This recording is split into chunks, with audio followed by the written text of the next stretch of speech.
اچھا نماز کی اہمیت کو سمجھو، اور احکام جو ہے نا شریعت کے وہ زمین پر جبریل امین لے کر آئے، حج، روزہ، زکوٰۃ، بہت سارے احکام وہ آسمان سے جبریل امین آتے تھے، مگر نماز کی اہمیت سمجھو کہ نبی پاک کو عرش پر اور اس کے بھی آگے بلا کر یہ تحفہ دیا گیا، یہ تحفہ وہاں دیا گیا تاکہ اندازہ ہو کہ اس کی اہمیت کیا ہے۔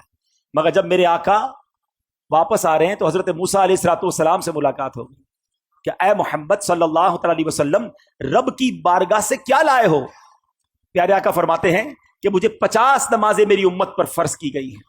حضرت موسیٰ کہتے ہیں اے محمد صلی اللہ علیہ وسلم اب واپس جائیے، کم کروا کر لائیے، میں نے بنی اسرائیل میری قوم کو دیکھ لیا ہے، یہ 50 نہیں پڑھ سکیں گے۔ نبی پاک پھر جاتے ہیں، واپس آتے ہیں 45 ہو جاتی ہیں، بتائیے 45 ہو گئی، کہا نہیں اور جائیے یہ زیادہ ہے، کم کروائیے۔ پھر جاتے ہیں 40 ہو جاتی ہیں، پھر جاتے ہیں 30 35 30، آپ عرض کرتے رہے، پیارے آقا جاتے رہے، یہ تھوڑا سا رک جاتا ہوں۔ ایک اور بات اس میں سیکھنے والی ہے کہ نبی پاک کی رسائی کیسی تھی، جب چاہتے چلے جاتے تھے، یہ ایک بار جانا نہیں ہوا، کسرے دنا تک کس کی رسائی، جاتے یہ ہیں آتے یہ ہیں پھر جاتے یہ ہیں آتے یہ ہیں، یہ کیسا کنیکشن تھا، یہ کیسی اجازت تھی۔ اچھا ایک اور عشق والی بات علماء کہتے ہیں کہ حضرت موسیٰ نے ہمارا تو بھلا کیا ہی کیا، اپنا بھی ایک بھلا کیا تھا، کوہ طور پر دیکھنا چاہتے تھے نا، نہیں دیکھ پائے نا۔ آج بھی کچھ عشاق پتہ ہے جو مدینے سے آتا ہے نا اس کی آنکھوں کا دیدار کرتے ہیں کہ ہم نے مدینہ نہیں دیکھا، ان آنکھوں نے مدینہ دیکھا ہے، ان آنکھوں کو چوم لوں۔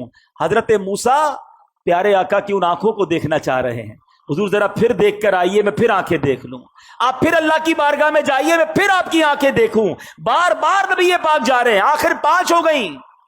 حضرت موسیٰ نے تو وہاں بھی کہا تھا حضور اس کو بھی کم کروا کے لائیے، نبی پاک فرماتے ہیں مجھے حیا آتی اللہ کی بارگاہ سے۔ مگر وہاں سے ارشاد کیا ہوا، حدیث پاک ہے کہ جب 50 سے 5 کر دی گئیں تو آواز دی گئی اے محبوب ہماری بات نہیں بدلتی، آپ علیہ الصلوۃ والسلام کے لیے ان 5 کے بدلے میں 50 کا ثواب ہے۔ اے مسلمانوں یہ تحفہ معراج کی رات ملا ہے۔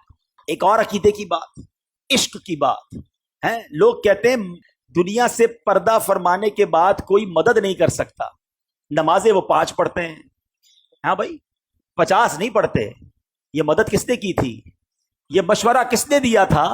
حضرت موسیٰ علیہ السلام نے، وہ تو پردہ فرما چکے تھے۔ تو اگر مدد مانگنا غیر اللہ سے اور وہ بھی دنیا سے چلا گیا غلط ہے تو پھر ان لوگوں کو تو 50 پڑھنی چاہیے۔